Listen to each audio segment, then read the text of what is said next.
Listo. Vamos a empezar. Estamos ya en la penúltima clase de la serie que hemos denominado ABC de Pesaj. Ya aprendimos cuáles son las restricciones de la fiesta. Vimos de qué se trata la última cena. Entendimos también cuáles son los elementos que no pueden faltar hoy en día en el Seder de Pesaj. Vimos también los tiempos de la resurrección. Aprendimos que no resucitó en domingo. Vimos ahí más o menos, fuimos cuadrando las horas y espero que todo haya quedado claro. Hoy vamos a tener el tema sencillo y a la vez difícil de entender el fondo espiritual y profético de la muerte de nuestro Señor. Se puede resumir en una oración que ¿por qué vino nuestro Señor? Preguntemos, y se puede dar respuestas muy cortas. Pueden decir por amor, por perdón de nuestros pecados, porque necesitaba salvarnos, y así todos podemos ir dando oraciones que están muy bien, pero tiene un montón de aristas la venida del Señor que nos permite entender muchas cosas, y toda su palabra, como él dijo, de mí habla Moisés y los profetas, pues son bastantes páginas y bastante información. Así que hoy vamos a tratar de condensarlo de una manera que podamos entender y que nos quede clara, que tengamos una idea bastante clara si Dios nos lo permite. De modo que vamos a empezar abriendo Génesis 2, 15, 17.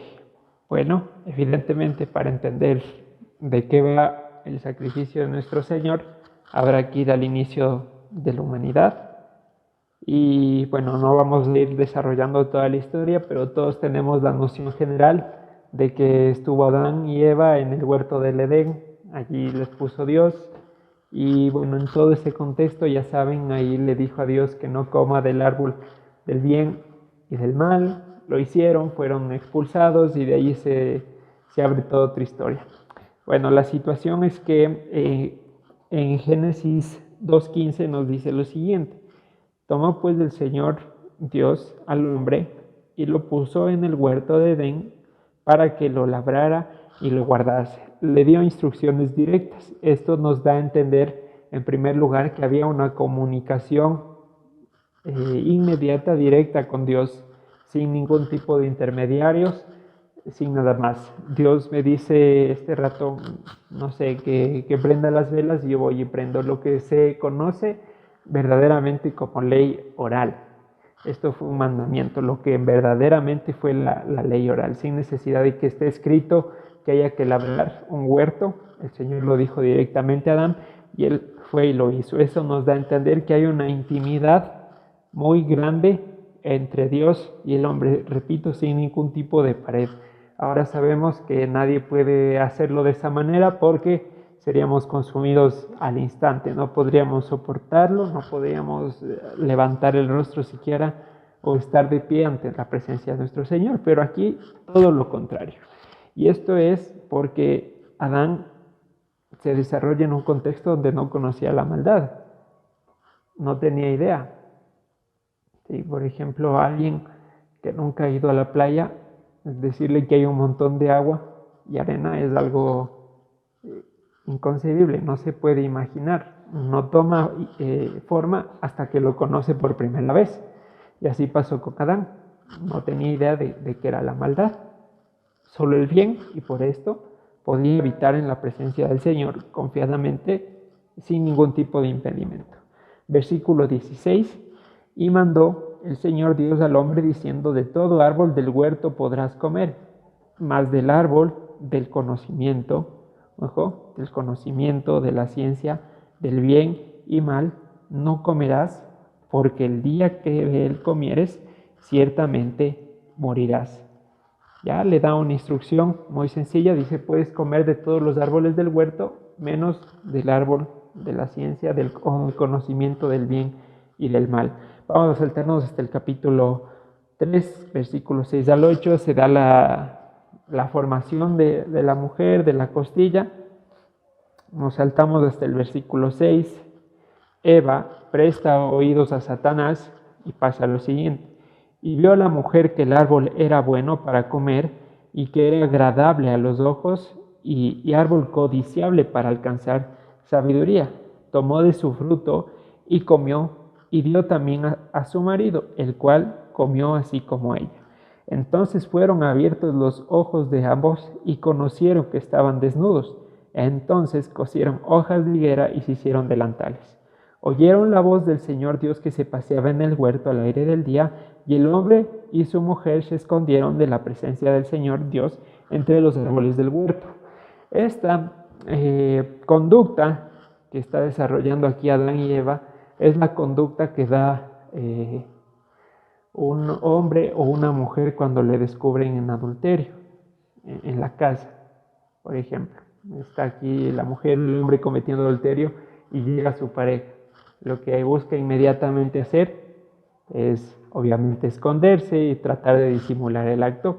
Y eso es lo que está pasando aquí. Y es porque no solamente se narra el hecho de que se comió un fruto, sino ¿qué implica eso? Una manera de decir que Adán procreó con Eva fue decir Adán conoció a Eva. ¿Estamos de acuerdo? Sí, es una manera de decir que se unió sexualmente.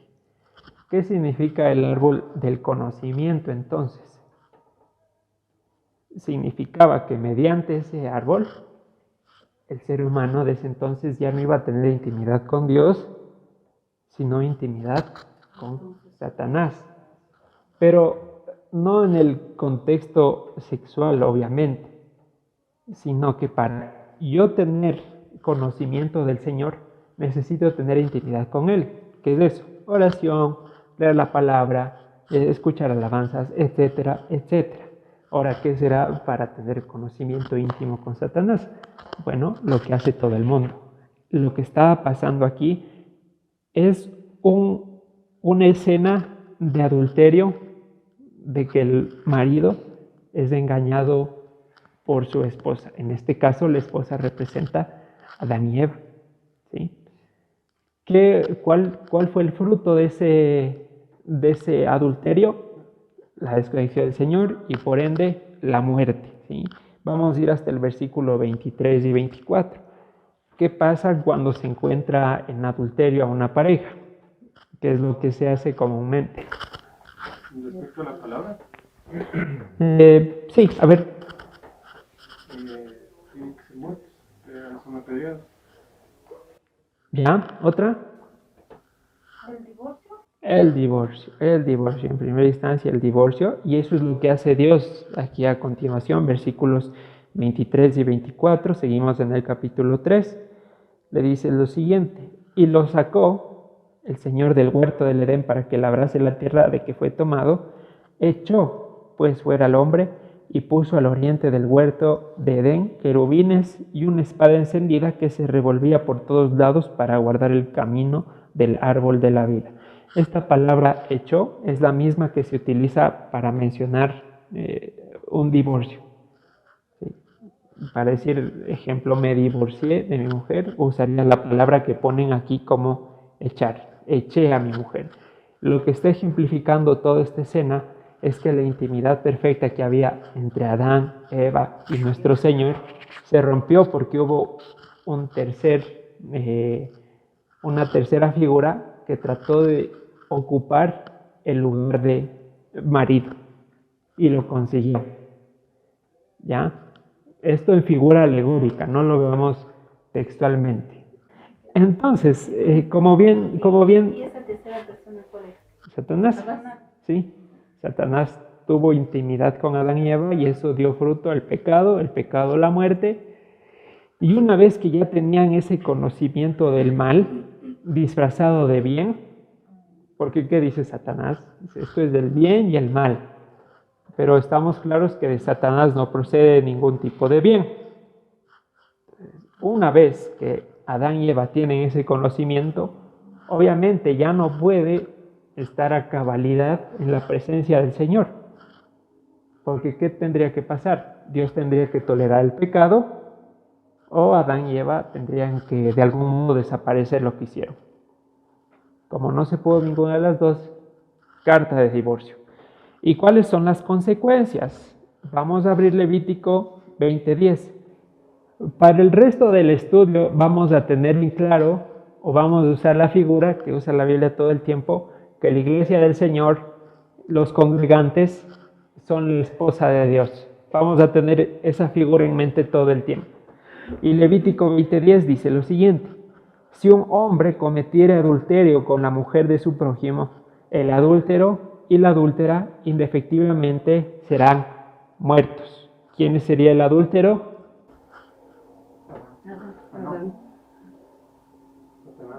¿Ya? ¿Y quién sería la adúltera?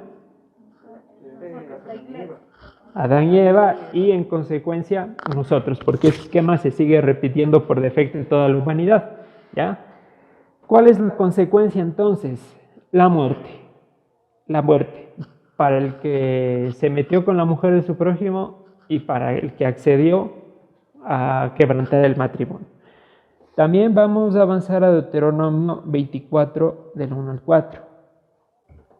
Dice lo siguiente: cuando alguno tomare mujer y se casare con ella, si no le agradare, esto no es que no me gustó cómo se peinó, me divorcio. No me gustó cómo hizo el arroz, me divorcio. No me gusta la voz, me divorcio. Está hablando de temas de inmoralidad sexual. Si no le agrade porque hubo un escenario de inmoralidad sexual, por eso dice, por haber hallado en ella alguna cosa indecente, le escribirá carta de divorcio y se la entregará en su mano y la despedirá de su casa. Y salida de su casa podrá ir a casarse con otro hombre. Pero si la aborreciera este último, es decir, el segundo marido, y le escribiere carta de divorcio y se la entregara en su mano y la despidiere de su casa, o si murió el segundo marido, el postrer hombre que la tomó por mujer no podrá su primer marido que la despidió volverla a tomar para que sea su mujer después que fue envilecida, porque es abominación delante del Señor, y no has de pervertir la tierra que el Señor tu Dios te da por heredad.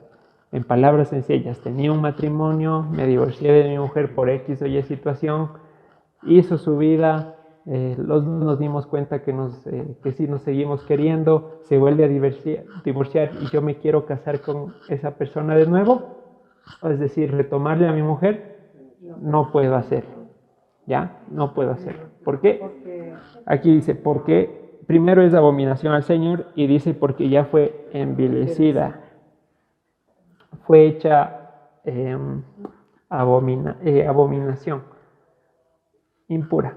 Están cometiendo pecados y se vuelven a unir una vez Sí, divorciados. sí, ya no hay cómo ya. Se divorcian y se hacen de otra mujer. Ahora, si se divorcian y no ha pasado nada, no hay problema.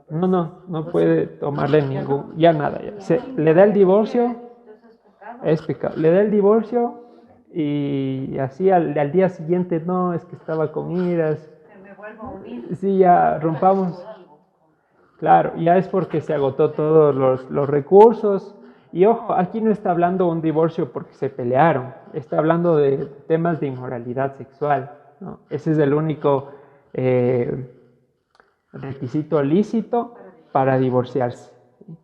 De ahí si es porque se pelearon, porque repito, no me gusta cómo hace el arroz, etcétera, etcétera, ¿qué pasó?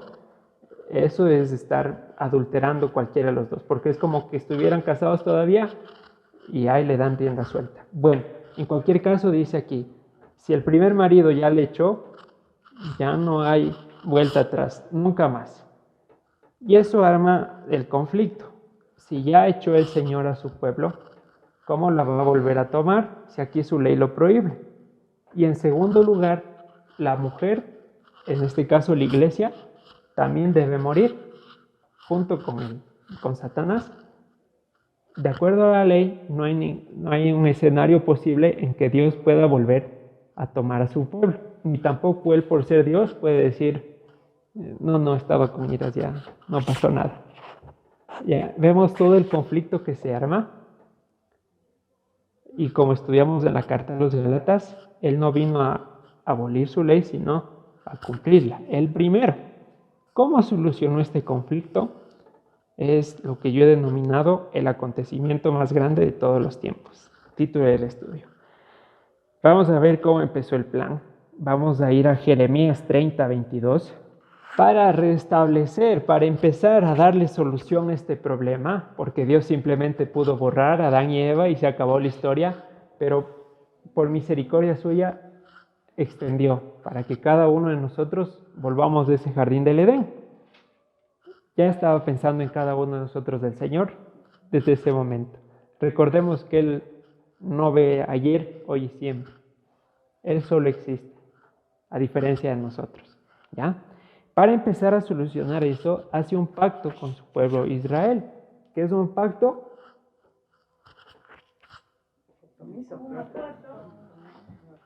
¿Ya? ¿Qué características? Yo puedo hacer un pacto con el hermano Lin. La característica de un pacto es que el mayor lo hace con el menor, no al revés. Es decir, yo no puedo pactar con Dios, porque un pacto es la decisión que tiene el que está en ventaja de favorecer al que está en desventaja. Por ejemplo, hermano Moisés está enfermo en clínica. Yo hago un pacto de darle todos mis órganos. Él no puede pactar darme sus órganos porque ¿de qué me sirve? Yo que estoy en posición de ventaja, hago el pacto y le favorezco a él. Y esto es lo que pasa con Dios. Él hace un pacto que dice, ustedes van a ser mi pueblo y yo voy a ser su Dios. ¿Qué conlleva eso? Dos cosas. Primero, obviamente, crear un pueblo, congregar gente. Y segundo, que le reconozcan quién es él. Ojo que este es el pacto principal, de donde se ramifican todas las demás, porque también está el pacto del arco iris, ¿no es cierto? Eso es parte de esto, de crear un pueblo. Es un subpacto, por ejemplo. ¿Sí? ¿Ya? De modo que el Señor se iba a encargar de estas dos cosas. No es que le está dando responsabilidad al pueblo. Por ejemplo, yo le digo, Elcita, usted va a ser hija de Dios y va a ser su pueblo. ¿Cómo? Me diría usted. ¿Qué tengo que hacer? Nada. Dios se va a encargar porque, repito, es la decisión del mayor de favorecer al menor. ¿Sí? Entonces, el que hace el pacto se encarga de cumplir todas las condiciones. Todas. Así sea en perjuicio de él mismo. ¿Ya? O sea que ese fue el primer pacto. Ese es el único pacto. Aunque, por ejemplo, aparece el pacto del sacerdocio levítico, el pacto del arco iris de que no va a volver a llover. Esos son ramificaciones para preservar el pacto principal. ¿Sí? ¿Ya? ¿Cómo se empezó a establecer este pacto? En Génesis 17:1 dice lo siguiente: era Abraham de edad de 99 años cuando le apareció el Señor y le dijo, yo soy el Dios Todopoderoso, anda delante de mí y sé perfecto. Esto implica, reconóceme que yo soy tu Dios. Primera parte del pacto. Desde los versículos 2 al 6, por ejemplo, versículo 4 dice, he aquí mi pacto es contigo y serás padre de muchedumbre de gentiles. Versículo 6, te multiplicaré en gran manera y haré naciones y reyes saldrán de ti. Involucra a las dos partes del pacto. Primero, reconóceme y segundo, voy a crear un pueblo delante de ti. Así voy a empezar a cumplir mi pacto. Y este pueblo le dijo a Abraham que va a ser, sí, que si ha visto las estrellas del cielo, así van a ser tus hijos, le dijo Abraham. ¿Sí? Recordemos que la esposa de Abraham era estéril. Recordemos que no dice que tiene 24 años, tiene algo bien difícil, pero el Señor promete y ya vemos cómo lo hace cumplir. Y así en el versículo 7 dice, y estableceré mi pacto entre mí y ti y tu descendencia después de ti en sus generaciones por pacto perpetuo para ser tu Dios y el de tu descendencia después de ti. ¿Qué quiere decir esto? Que lo que te estoy prometiendo a ti voy a replicarlo en todos los que vengan después. Así avanzó la historia. Abraham tuvo como hijo a Isaac y a Ismael. Isaac tuvo dos hijos que son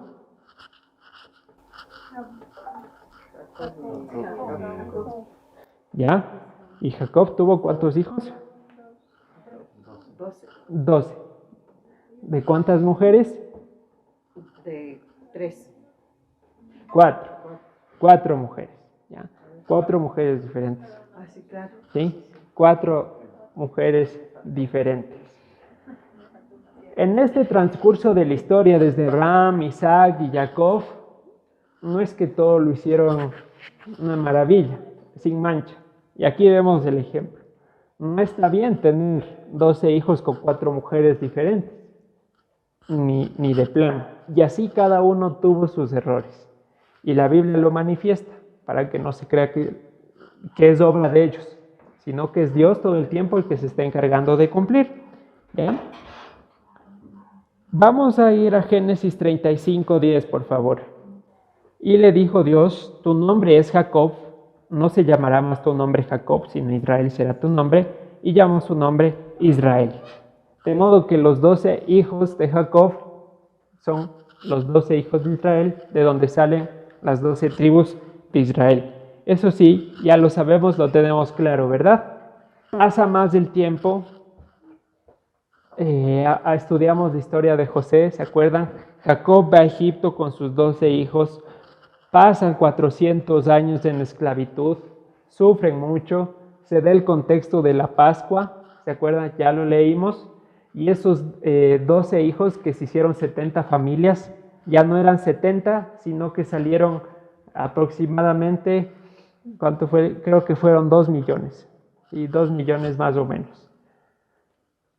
Ese hijo de Abraham, que fue Isaac, se convirtió en Jacob. Jacob se convirtió en 12 hijos, esos 12 hijos en 70 familias y esas 70 familias en millones.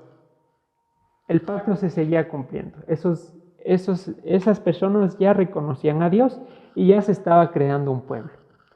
Pero el propósito de crear un pueblo no es solamente amontonar gente como una marcha política, que se trata de llenar las calles. Se trata de que ese pueblo represente la voluntad de su rey totalmente. El propósito de que nos reunamos aquí en Shabbat no es amontonar gente, no es crear una iglesia con muchas personas, no es que las sillas no alcancen, es que cada uno en nuestro día a día podamos responder como Dios lo hizo. Si no, nos estamos congregando de chiste. Y eso es lo que hace Dios. Y por eso 400 años después, en la noche de Pesaj, salen libres. ¿Qué es lo que teníamos que entender de Pesaj en una oración bien sencilla? Que hay que sacrificar a una víctima para que muera en tu lugar a causa de la justicia de Dios. ¿Se acuerdan que pitaron los lindeles? Y así el ángel pasaba Pesaj, Pascua, y en la muerte no les llegaba a ellos, y sí a los que no habían sido beneficiarios de esa víctima. ¿Ya? Pasa el tiempo, salen de Egipto y se dan los 10 mandamientos, episodio al que he denominado la noche de bodas. Ya no son 2 ni 12, sino millares. Y los que hayan de llegar, como dice Deuteronomio 29, 12, 13, ya se veía una parte más visible del cumplimiento del pacto. Y en esta noche de bodas, vamos a ir a Éxodo 19, versículos 4 al 6, con todo su corazón, con toda su mente y todas sus fuerzas. Estamos en ese punto de la boda. Vamos a leer. Ustedes vieron lo que hice a los egipcios y cómo les tomé sobre las alas de las águilas y les he traído a mí. Ahora pues, si dan oído a mi voz y guardan mi pacto, ustedes serán mi especial tesoro sobre todos los pueblos, porque mía es toda la tierra, y ustedes me serán un reino de sacerdotes y gente santa. Estas son las palabras que dirás a los hijos de Israel. Entonces vino Moisés y llamó a los ancianos del pueblo y expuso en presencia de ellos todas estas palabras que el Señor le había mandado. Y todo el pueblo respondió a una y dijeron: todo lo que Dios ha dicho, haremos. Esto, en otras palabras, fue un sí, acepto. Y en el versículo 8, vamos a decir, eso ya leímos, versículo 9, entonces el Señor dijo a Moisés: he aquí yo vengo a ti en una nube espesa. Y esto equivale a la presentación del novio, en la que va a leer todos sus votos. Y eso sucede en el capítulo 20. ¿Qué se dice en los votos del novio a la novia? ¿Qué es más claro? Son todas las promesas, todo lo que se va a comprometer a hacer el novio una vez que contraigan matrimonio. Y esto es el punto de los mandamientos, que como hemos dicho en varias ocasiones, son las 10 palabras o las 10 promesas. Porque nuevamente, ¿quién se iba a encargar del cumplimiento de eso? Dios. Por ejemplo, no tendrás dioses ajenos delante de mí. ¿Cómo? Si nosotros lo único que sabemos hacer es tener dioses ajenos delante de Dios. No te harás imagen ni ninguna semejanza. ¿Cómo? Si nosotros idolatramos personas, trabajos, situaciones. Este capítulo 20 no son mandatos, como hemos dicho en muchas ocasiones. Vaya a ver cómo los logra y si los logra bien, si no, muerte. No es eso. Son los votos que está dando el novio de lo que va a hacer por su esposa. Es muy importante verlo con esa óptica, porque no es que Dios me ordena y que yo vaya y cumpla como más pueda. Él se encarga de que yo lo pueda hacer, no en mis fuerzas para que nadie se gloríe, ¿ya? Estos 10 palabras se resumen en dos cosas. Una nos enseña cómo amarle a Él y otra cómo vivir correctamente con los que me rodean. Él se encargaría de cumplir eso y no la novia. Y repito, el objetivo es que el pueblo no solo sea un número grande, sino que sepa cómo reflejar a su marido. Acto 3. En medio de proferir esos votos, ¿qué hace la novia? Ese rato, imaginémonos, en la iglesia, ese rato entra otra persona y la novia empieza a besarse con otra persona, de la nada, en medio del proferir los votos del novio. En medio de eso, vamos a saltarnos de Éxodo 32, versículo 1 al 7. Recordemos que las 10 palabras no fue en media hora, fueron 40 días y 40 noches los que Moisés estuvo ahí arriba. En ese tiempo pasa lo siguiente. Viendo el pueblo que Moisés tardaba en descender del monte, se acercaron entonces a Aarón y le dijeron: levántate, haznos dioses que vayan delante de nosotros, porque este Moisés, el varón que nos sacó de la tierra de Egipto, no sabemos qué le haya acontecido. Y Aarón les dijo: aparten los zarcillos de oro que están en las orejas de sus mujeres, de sus hijos y de sus hijas, y tráiganmelos. Entonces el pueblo apartó los zarcillos de oro que tenían en sus orejas y los trajeron a Aarón. Y él los tomó de las manos de ellos y le dio forma con buril e hizo de ello un becerro de fundición. Entonces dijeron: Israel, estos son tus dioses que te sacaron de la tierra de Egipto. Lo dicho, nosotros como humanos no sabemos cómo evitar la idolatría. Al contrario, sabemos cómo propiciarla. Si es que Dios no está con nosotros, somos una máquina de romper mandamientos, día tras día, segundo tras segundo. Y aquí lo evidencia. 40 días, ¿es mucho para 400 años? No es nada. Sin embargo, es el fruto que da la humanidad por sí sola. Todos, por supuesto, sin Dios. Versículo 6. Al día siguiente madrugaron y ofrecieron holocaustos y presentaron ofrendas de paz, y se sentó el pueblo a comer y a beber y se levantó a regocijarse. ¿Y de qué nos alegramos en ese fruto del mundo, de la idolatría? De la miseria. ¿De qué se estaban alegrando aquí?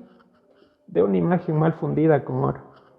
Eso fue el deleite máximo. Como que si Dios te sacara de Egipto para dejarte en el desierto dando vueltas a una imagen de oro. Sea lo que sea, repito, trabajo, persona, dinero, actitud, lo que sea. Entonces el Señor, en medio de lo que estaba profiriendo sus votos, dijo a Moisés: anda, desciende, porque tu pueblo que sacaste de la tierra de Egipto se ha corrompido. Nuevamente, parece que estando tan cerca de restablecer ese estatus inicial, nuevamente tan cerca, se vuelve a romper la armonía de los eventos y pareciera que otra vez se vuelve al principio. Otra vez el hombre separado y con justicia merecedor de muerte. Vamos a saltar hasta el versículo 25.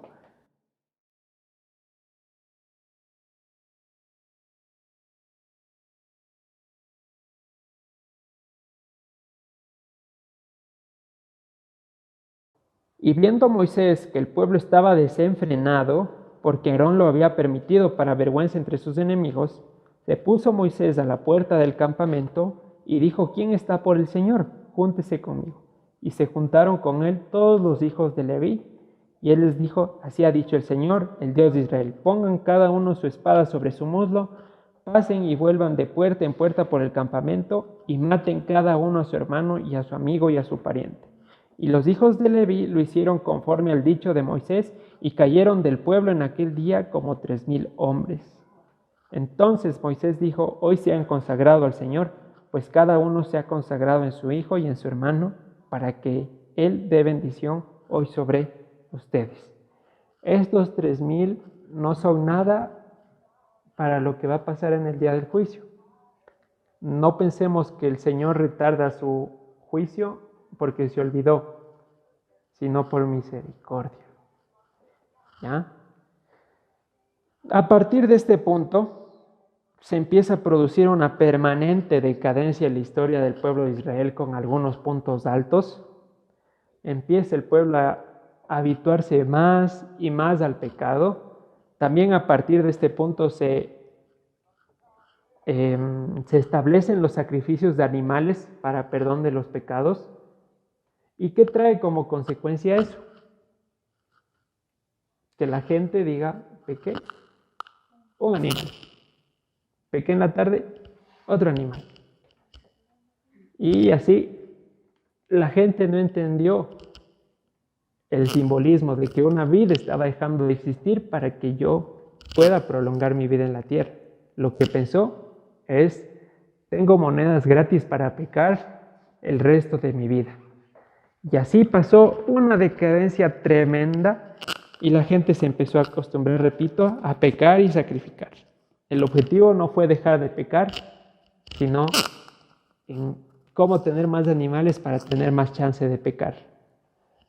¿Se puede repetir esto hoy en día o se repite? De pronto sí, de pronto sí. Peco el lunes, el martes, el miércoles, el jueves y el día de Shabbat. Ya hago una oración, prendo la menorá y ya.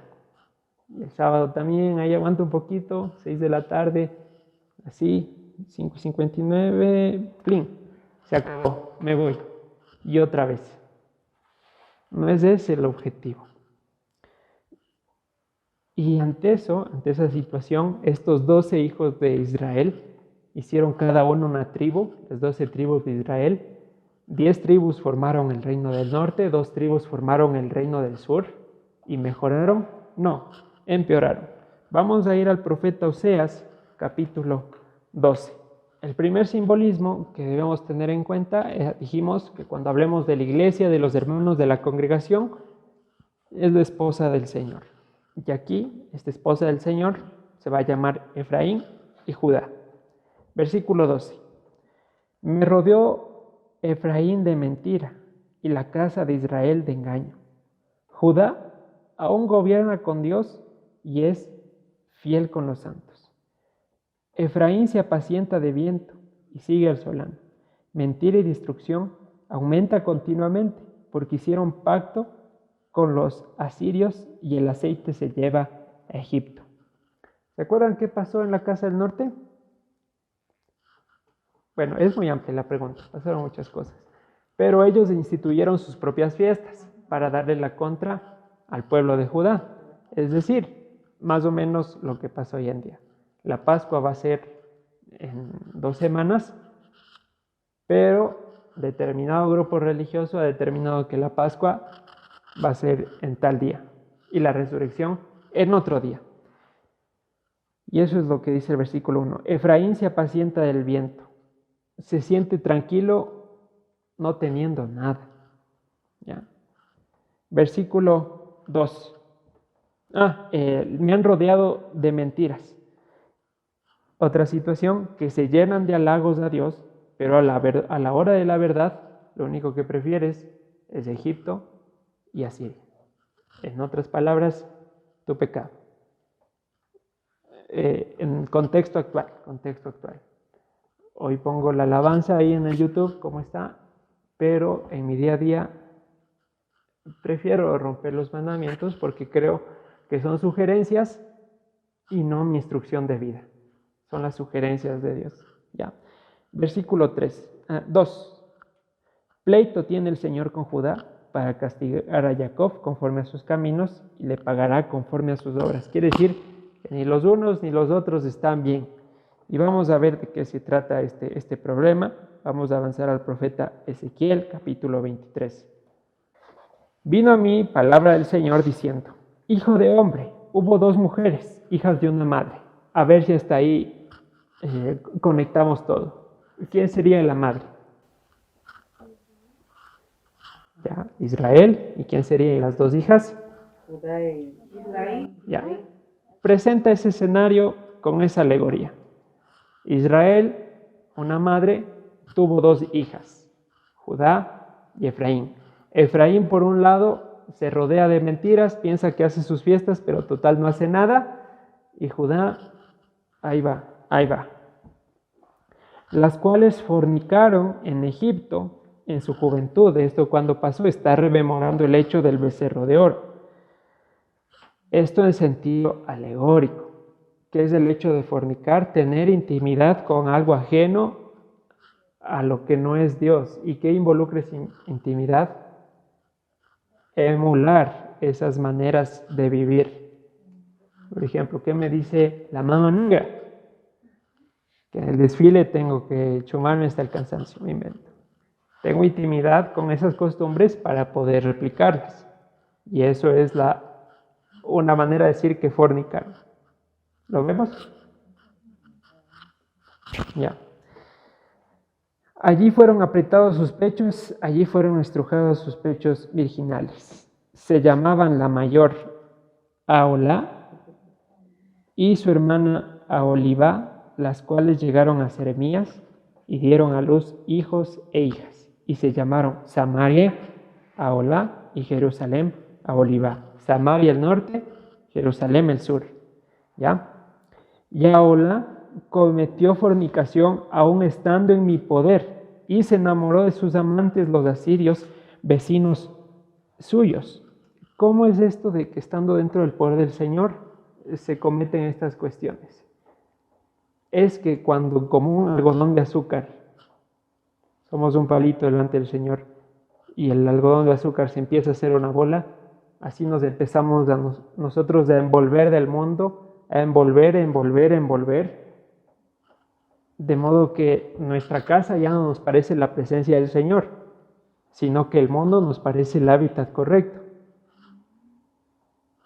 Esto es lo que se hizo natural para Israel, de que aún sirviéndole a Dios, le pareció más bonito ir con los asirios o con su propio pecado.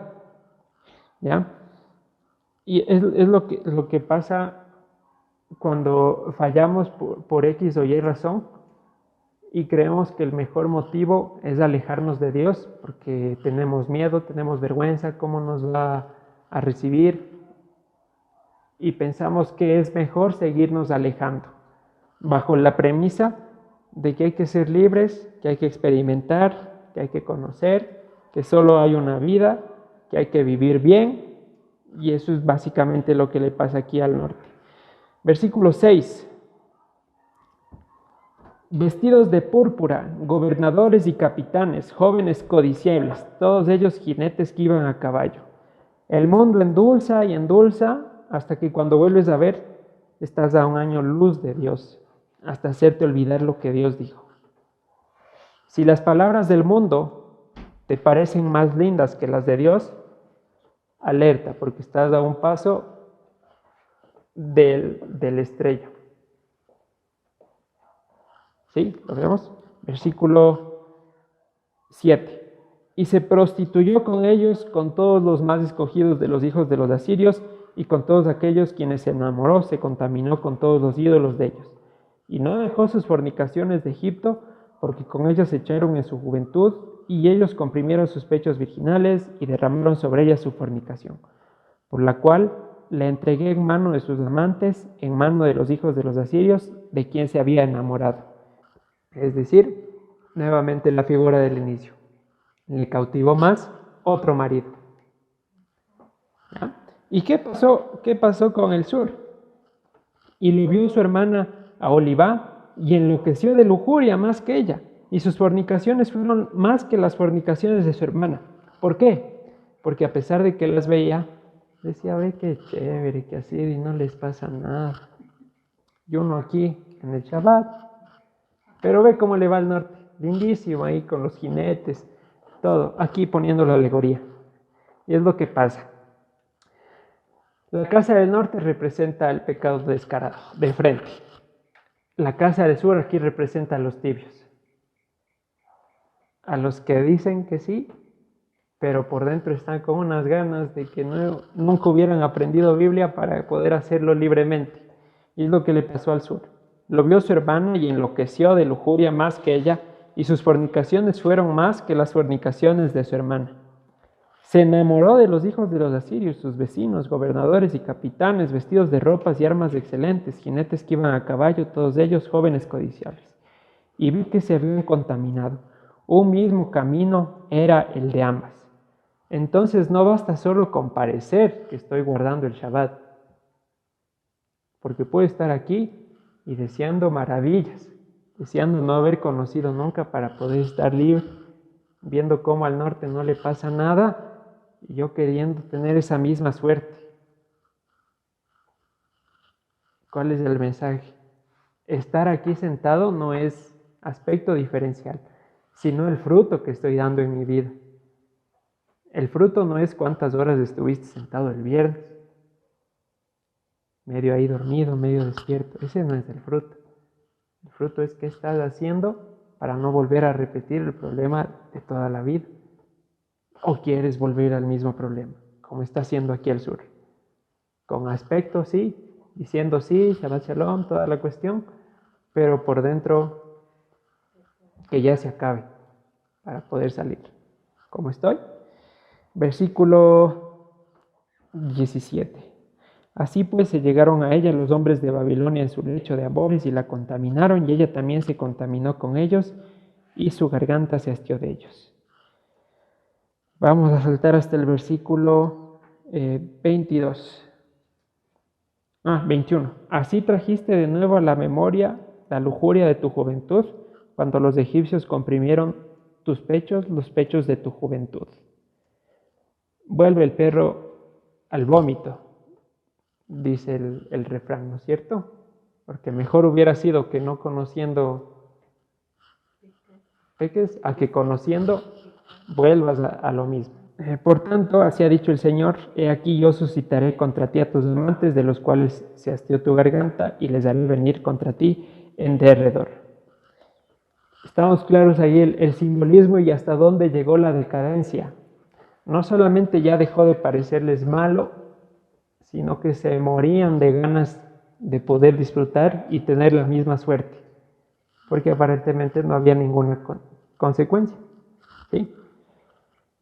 Perdón, eso es lo que llamamos la concupiscencia, ¿no? Uh-huh. El deseo voraz ya de vivir las cosas carnales, Sí. el pecado. Ya sin freno, sin freno. Vamos a ir al profeta Jeremías 3:1 y retoma lo del principio. Dice, si alguno deja a su mujer y yéndose esta de él se juntare con otro hombre, ¿volverá a ella más? ¿No será tal tierra del todo mancillado? Y hasta ahí vamos a hacer un punto. Con esto, la esposa de Dios, Israel, a este punto ya estaba revolcada en el lodo, desnuda, en su peor estado, mancillada a más no poder. No vamos a ir, pero Levítico 21, 13, 14 nos da unas reglas específicas de que la mujer del sumo sacerdote no podía ser ramera, ni viuda, ni profanada. Y adivinen quién cumple con todas esas características. ¿Quién no cumple, mejor dicho? Israel. En Isaías 1:21 le llaman ramera, en Lamentaciones 1:1 le llaman viuda, en Ezequiel 22:16 le llaman profanada Israel. Cada vez se seguían aparentemente cerrando las posibilidades para que Dios vuelva a tomar a su esposa. Las cosas iban de mal en peor. Y vamos a ir a la carta a los Romanos. Quedémonos ahí en Jeremías 3, perdón. Versículo 2. Alza tus ojos a las alturas y ve en qué lugar no te has prostituido. Junto a los caminos te sentabas para ellas como árabe en el desierto, y con tus fornicaciones, con tu maldad, has contaminado la tierra. Por esta causa las aguas han sido detenidas, y faltó la lluvia tardía, y has tenido frente de ramera y no quisiste tener vergüenza. A lo menos desde ahora no me llamarás a mí, Padre mío, guiador de mi juventud. ¿Guardará su enojo para siempre? Eternamente lo guardará. He aquí que has hablado y hecho cuantas maldades pudiste. En las alturas, en el desierto, en la casa, fuera de la casa, cuando había, cuando no podía, todas las que pudo. Versículo 6. Me dijo el Señor en días del rey Josías: ¿has visto lo que ha hecho la rebelde Israel? Ella se va sobre todo monte alto y debajo de todo árbol frondoso, y allí fornica. Y dije: después de hacer todo esto, se volverá a mí. ¿Pero nos volvemos? Ya tocó fondo ahora sí el hermano. Ya, de aquí ya no hay más. Se va a volver a Dios. ¿Volvemos? No volvemos. Versículo 7. Sí, y lo vio su hermana, la rebelde Judá. Ella vio que por haber fornicado la rebelde Israel, yo la había despedido y dado carta de repudio. Pero no tuvo temor la rebelde Judá, su hermana, sino que ella también fue y fornicó. Y sucedió que por juzgar ella cosa liviana su fornicación, la tierra fue contaminada. Juzgar cosa liviana. ¿Se acuerdan que vimos que era el primer amor? Era el hecho de dejar de llamar a las cosas malas como malas. Empezar a permitir cosas de mi vida, porque ya tengo 3 años de creyente, 5 años, 7, 9, o ya sé un poco más de la palabra, y ya puedo hacerlas, porque no han estado tan malas. Y como consecuencia de esa cosa liviana, la tierra fue contaminada y adulteró con la piedra y con el leño. Con todo esto, su hermana, la rebelde Judá, no se volvió a mí de todo corazón, sino fingidamente. Esa situación de no desenmascararme y confesarme como pecador, sino como creyente, pero que está un poquito perfil bajo, es lo que causa la tibieza y la religiosidad en nuestra vida. El vivir de apariencia, el ponerme el traje de Shabbat y el resto de la semana pasar como Judá, deseando lo que alguna vez no pude hacer o hice. Versículo 11. Y me dijo Dios: ha resultado justa la rebelde Israel en comparación con la desleal Judá. ¿Por qué? ¿Qué está preguntando aquí? ¿Quién fue peor, Israel o Judá? ¿Qué opinan? La peor fue Judá, porque al menos Israel ya se fue de cara, pero Judá dijo: tibio. ¿Ya los tibios qué pasa? Los voy a vomitar de mi boca. Ojalá fueses frío, ojalá fueses caliente, pero te gusta estar fingiendo ahí con los hermanos. ¿Ya? ¿Cómo se soluciona este problema, este embrollo tan grande? Romanos 7:1. Hay 3 problemas entonces. La esposa del sumo sacerdote tiene que cumplir determinadas características que Israel no cumple. Al que adultera hay que matar no solo al que adulteró, sino también con quien hizo la infracción. Y tercero, no se puede volver a tomar a la mujer por ningún motivo. Ahí estamos viendo cómo se va a resolver esos 3 problemas. El apóstol Pablo saca una pablada de esas tremendas. Sí. Romanos 7:1 dice: ¿acaso ignoran, hermanos, pues hablo con los que conocen la ley, que la ley se enseñorea del hombre entre tanto que éste vive? Él nos dice en primera instancia que el que se muere es el hombre y no la Torá, porque se entiende al revés, que lo que se acaba es la ley y el hombre sigue vivo eternamente, o algo por el estilo. El que se muere es el hombre. La Torá es eterna y para siempre. Lo mortal nos rige a lo inmortal. ¿Ya? Versículo 2. Porque la mujer casada está sujeta por la ley del marido, la que ya hemos visto que no se puede divorciar si no es por tal y tal motivo, etcétera, etcétera, mientras éste vive. Pero si el marido muere, ella queda libre de la ley del marido. No que la ley se elimina, sino que la ley no juzga, no tiene penalidad que a una señora se le muere el marido. Queda libre. Es una causa. Claro, eso dice.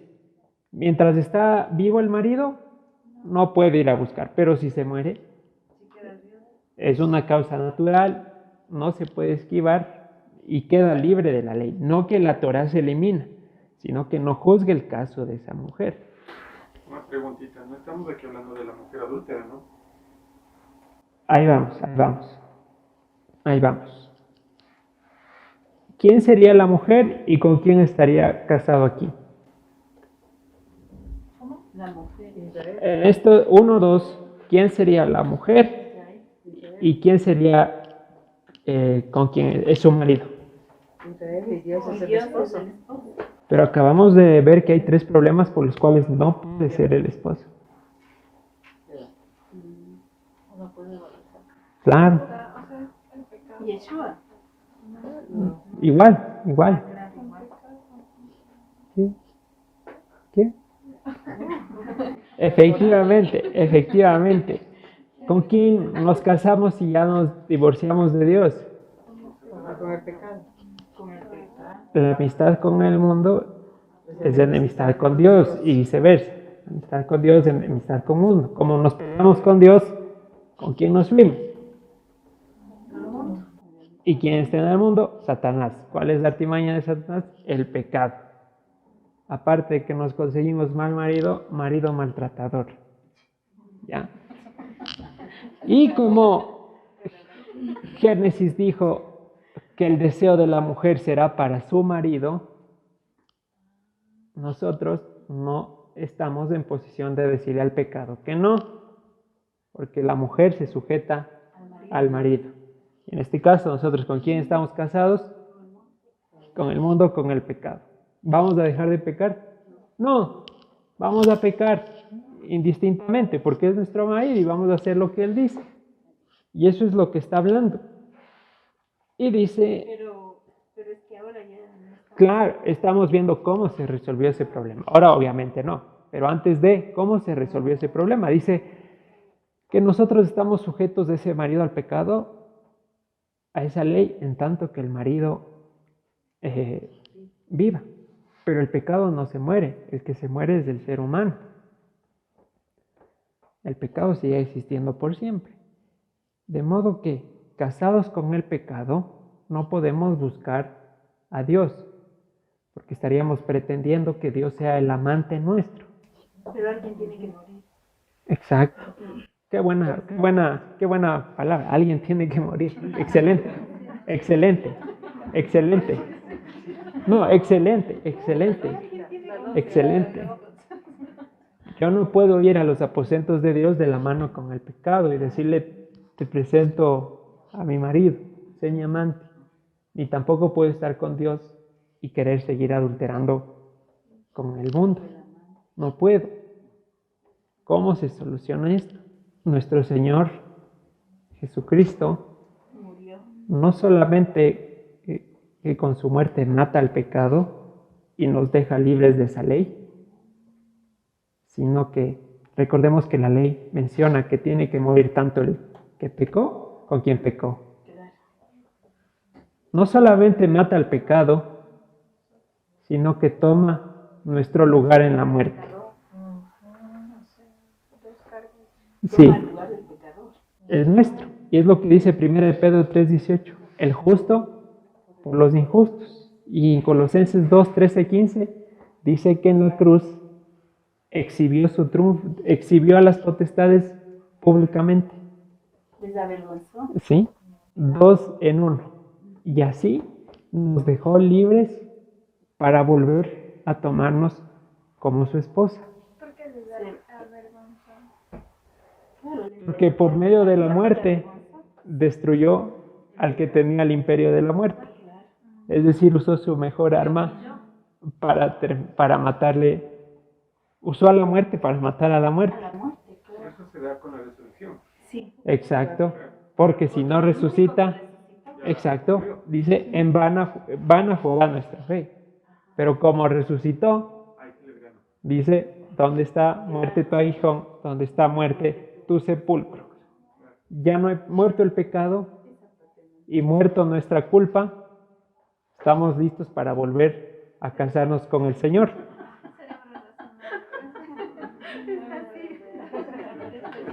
He hecho cubo Rubik esto.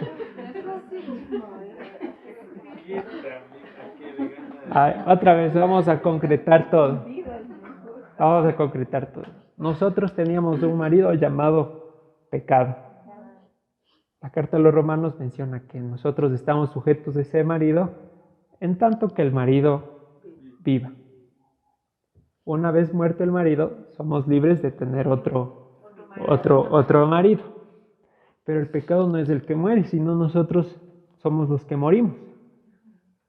El pecado ha existido, ya vemos, desde el jardín del Edén hasta hoy y seguirá existiendo hasta que el Señor termine de ejecutar sus juicios. De modo que nosotros morimos casados con el pecado. ¿Qué hace nuestro Señor? ¿Cuál era el resumen de Pesaj de lo que pasó en Egipto? Sacrificar un animal para que yo no sufra esa muerte. ¿Qué hace nuestro Señor? Para que yo no muera como adúltero y se lleva al pecado también. Nos deja libres y totalmente limpios. Es decir, ya no somos rameras, ni viudas, ni profanadas, ni adúlteras. Quedamos listos para volver a casarnos con nuestro Señor, tener intimidad. Ahora, ¿qué quita que no volvamos a repetir el mismo escenario de buscar otra vez otro amante? Hebreos 10:1.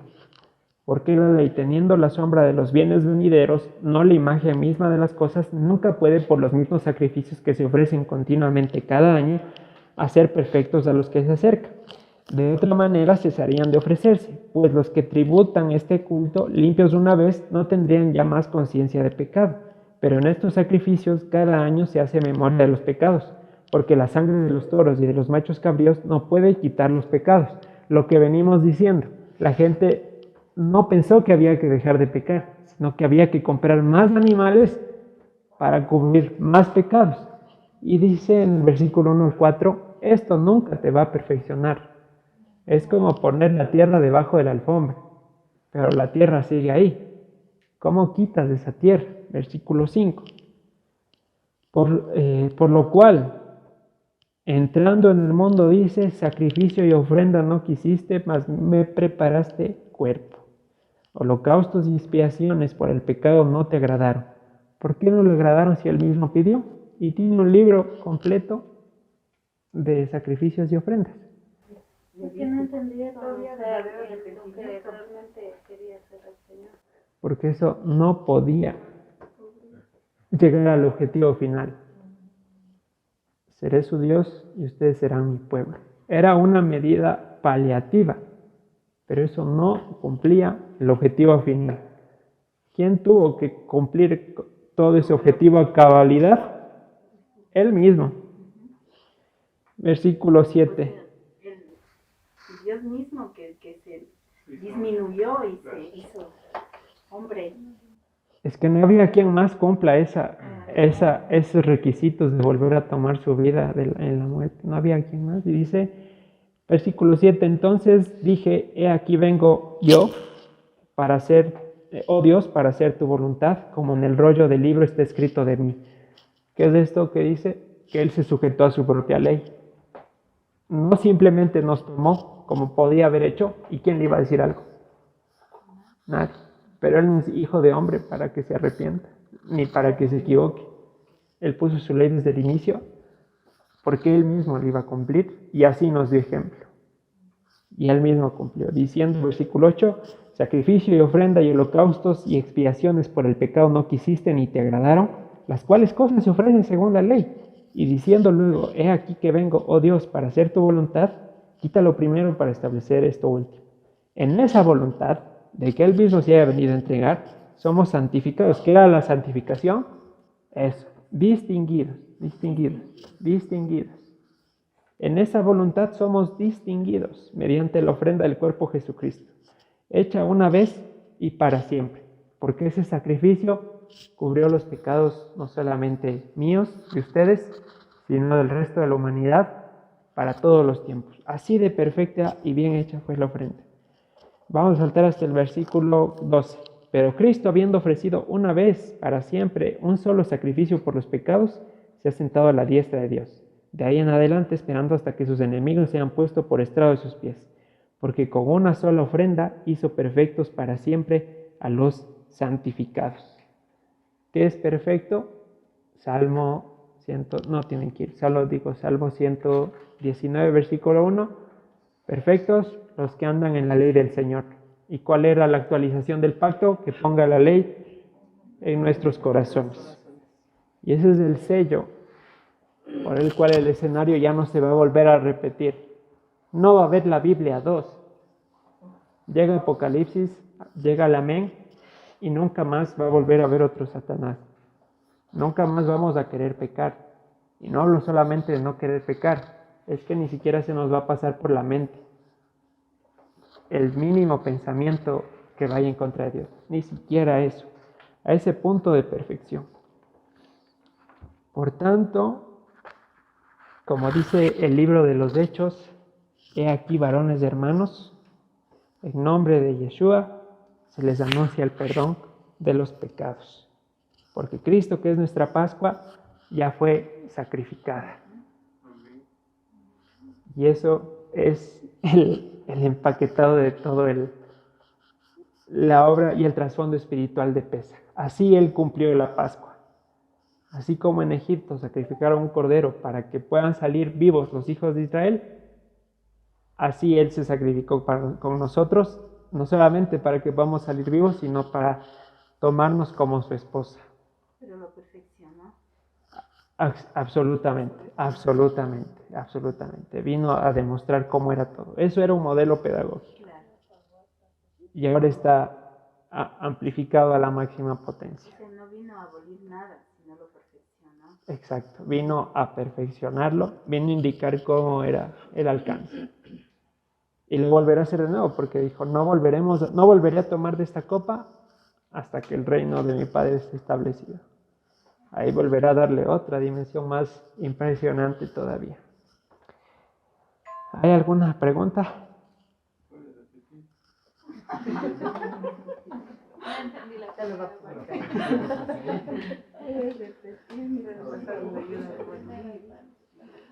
Bien, hermanos. Con esto solo nos falta el último tema, en el cual vamos a recordar qué sería inadecuado para presentarme a la cena de Pesaj. Es el último tema con el que vamos a cerrar. Gracias, un saludo a los que van a escuchar este audio y Shabbat Shalom.